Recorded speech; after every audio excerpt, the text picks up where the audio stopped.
के तपाईले कहिले जीवनमा हार महसुस गर्नुभएको छ भने आउनुहोस् परमेश्वरको वचनबाट शान्ति, उद्देश्य र अटल आशा विश्वास खोजौं। प्रियहरू, परमेश्वरले हामीहरूलाई पवित्र र शुद्ध जीवन जिउन बोलाउनु भएको छ। त्यसैले हामीहरूको जीवन परमेश्वरलाई खुसी पार्ने हुनुपर्छ। जय मसीह, नमस्कार। म निशान बस्नेत। आजको सन्देशमा पवित्र जीवन जिउनु, लिभिङ होली भन्ने विषयमा हामी हेर्नेछौँ।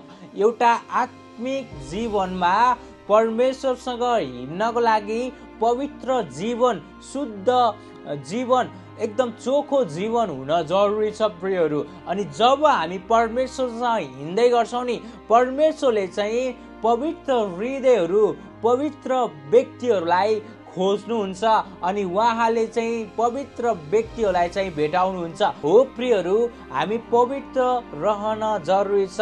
पवित्र रह्यो भने हामी परमेश्वरसँग हुन सक्छौँ अनि परमेश्वरले पवित्र व्यक्तिहरूलाई, पवित्र हृदयलाई मन पराउनुहुन्छ। त्यसै गरी हामीले आज 1 नम्बरमा हेर्नेछौँ, पवित्र जीवन परमेश्वरको इच्छा हो। हो प्रियहरू, पवित्र जीवन चाहिँ परमेश्वरको इच्छा हो। पहिलो थेसलोनिकी 4:3 हामीले हेर्यो भने त्यहाँ हामी पाउँछौँ, हामी त्यहाँ के पाउँछौँ भन्दाखेरि, किनकि परमेश्वरको इच्छा जो तिमीहरूको पवित्रकरण पनि हो, सो यो हो कि तिमीहरू व्यभिचारबाट अलग बस। हेर्नुहोस् है, पवित्र रहनु भनेको के हो भन्दाखेरि चाहिँ यहाँबाट हामी के बुझ्छौँ भन्दाखेरि व्यभिचारबाट चाहिँ हामी अलग रहने। जब हामी व्यभिचारबाट अलग रहन्छौँ नि प्रियहरू, त्यति बेला हामी पवित्र हुने रहेछौँ। हालेलुया। त्यसैले पवित्र जीवन चाहिँ परमेश्वरको इच्छा हो। त्यही भएर हामी व्यभिचार रहित जीवन जिउन जरुरी छ।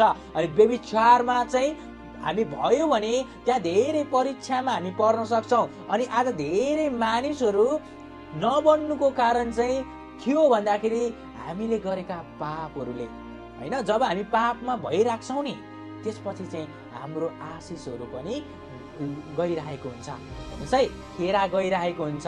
परमेश्वरले हामीलाई धेरै आशिष दिनुभएको छ, तर हामीले गरेका कामहरूले चाहिँ त्यो आशिषलाई, होइन, खेरा गइरहेको हुन्छ त्यो आशिषहरू। त्यही भएर प्रियहरू, हामी के गर्दैछौँ, होइन, कस्तो काम गर्दैछौँ, के त्यो काम गर्दाखेरि आशिष आउँछ कि आउँदैन, के हामी व्यभिचारबाट अलग छौँ भन्ने कुरा चाहिँ हामीले ध्यान दिन जरुरी छ, सोच्न जरुरी छ। अनि प्रियहरू, के तपाईँ व्यभिचारबाट अलग हुनुहुन्छ?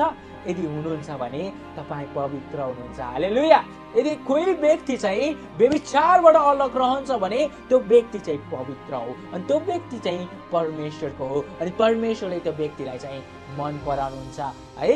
यदि परमेश्वरको नजरमा तपाईँ मन पराएको चाहनुहुन्छ भने तपाईँ व्यभिचारबाट अलग रहनुहोस् अनि पवित्र रहनुहोस्, पवित्र जीवन जिउनुहोस्। किनकि परमेश्वरले पवित्र व्यक्तिलाई चाहिँ धेरै माया गर्नुहुन्छ, धेरै प्रेम गर्नुहुन्छ अनि त्यो व्यक्तिलाई चाहिँ उठाउनुहुन्छ। परमेश्वरले नम्र व्यक्तिलाई अनि पवित्र व्यक्तिलाई चाहिँ धेरै माथि उठाउनुहुन्छ। त्यही भएर प्रियहरू, हाम्रो जीवन चाहिँ पवित्र हुन जरुरी छ। हालेलुया। त्यसै गरी 2 नम्बरमा हामीले हेर्यौँ भने हाम्रो शरीर परमेश्वरको मन्दिर हो। हो प्रियहरू, हाम्रो शरीर चाहिँ परमेश्वरको मन्दिर हो। यो मन्दिरले चाहिँ कहिले पनि पाप गर्न मिल्दैन। मन्दिर चाहिँ शुद्ध रहन जरुरी छ। त्यही भएर हाम्रो शरीरलाई, हाम्रो आत्मालाई शुद्ध बनाउन हामीले जरुरी छ, पवित्र राख्न जरुरी छ। त्यसै गरी हामीहरूले हेर्यौँ भने 1 कोरिन्थी 6:19-20 त्यहाँ के लेखेको छ भन्दाखेरि, तिमीहरूको शरीर पवित्र आत्माको मन्दिर हो, जुन पवित्र आत्मा तिमीहरूले परमेश्वरबाट पाएका छौ र उहाँ तिमीहरूभित्र वास गर्नुहुन्छ भन्ने के तिमीहरूलाई थाहा छैन? तिमीहरू स्वयं आफ्नै होइनौ। हो प्रियहरू, हामी स्वयं आफ्नै होइनौ। हामीले के बुझ्नु पर्छ भन्दाखेरि हाम्रो शरीर पवित्र आत्माको मन्दिर हो है। अनि अर्को कुरा चाहिँ हामीहरूले पवित्र आत्मा परमेश्वरबाट पाएको छौँ अनि अर्को कुरा चाहिँ परमेश्वर हामीभित्र वास गर्नुहुन्छ अनि हामीहरू स्वयं आफ्नै होइनौ प्रियहरू, हामीहरू परमेश्वरका हौ। हालेलुया। त्यसै गरी हामीले 20 पदलाई पनि हेर्यो भने के लेखेको छ भन्दाखेरि तिमीहरू मोल तिरेर किनेका हौ, यसकारण तिमीहरूका शरीरमा परमेश्वरको महिमा गर है। त्यही भएर हामीले बुझ्नुपर्ने कुरा के हो भन्दाखेरि हामीहरू मोल तिरेर किनेका हौ प्रियहरू, त्यही भएर हामीहरूको शरीरले परमेश्वरको महिमा गर्नु पर्दछ। हो प्रियहरू, हामीहरूले चाहिँ परमेश्वरसँग भएर यसरी चाहिँ परमेश्वरसँग घनिष्ठ हुन सक्छ। हाम्रो शरीर चाहिँ परमेश्वरको मन्दिर हो अनि यो मन्दिरलाई चाहिँ सफा राख्न जरुरी छ। यो मन्दिर चाहिँ सफा हुन जरुरी छ। यो मन्दिर चाहिँ पाप रहित हुन जरुरी छ प्रियहरू। अनि त्यसै गरी 3 नम्बरमा हामीले हेर्यौँ भने पवित्र जीवन जिउन परमेश्वरको अनुग्रहको आवश्यक छ। हो प्रियहरू, पवित्र जीवन जिउन चाहिँ हामीलाई चाहिँ परमेश्वरको कृपा, परमेश्वरको अनुग्रह चाहिन्छ। अनि परमेश्वरको अनुग्रहले अनि परमेश्वरको कृपाले हामीलाई पवित्र राख्दछ। सबैभन्दा बेस्ट डिसिजन, लाइफको सबैभन्दा बेस्ट डिसिजन चाहिँ परमेश्वरसँग हिँड्नु हो, परमेश्वरको उपस्थितिमा बस्नु हो र परमेश्वर जस्तै हामीले उहाँको जस्तै स्वभाव देखाउनु हो। अनि त्यसै गरी हामीले चाहिँ रोमी 12:2 हेर्यो भने त्यहाँ हामी पाउँछौँ है। रोमी 12:2 चाहिँ यस संसारको ढाँचामा नचल तर आफ्नो मनमा नयाँ भई पूर्ण रूपले परिवर्तन हो र परमेश्वरको असल, ग्रहणयोग्य र सिद्ध इच्छा के हो त्यो तिमीहरूले जाँच्न सक। यसबाट हामी के सिक्छौँ भन्दा प्रियहरू, के थाहा पाउँछौँ भन्दाखेरि चाहिँ हामीहरू यस संसारको ढाँचामा नचलौँ प्रियहरू, यस संसारको ढाँचामा नचलौँ। अनि अर्को चाहिँ हामीहरू आफ्नो मनमा नयाँ भई पूर्ण रूपले परिवर्तित हौ। अनि अर्को चाहिँ हामीहरू परमेश्वरको असल, ग्रहणयोग्य र सिद्ध इच्छा खोजौँ है।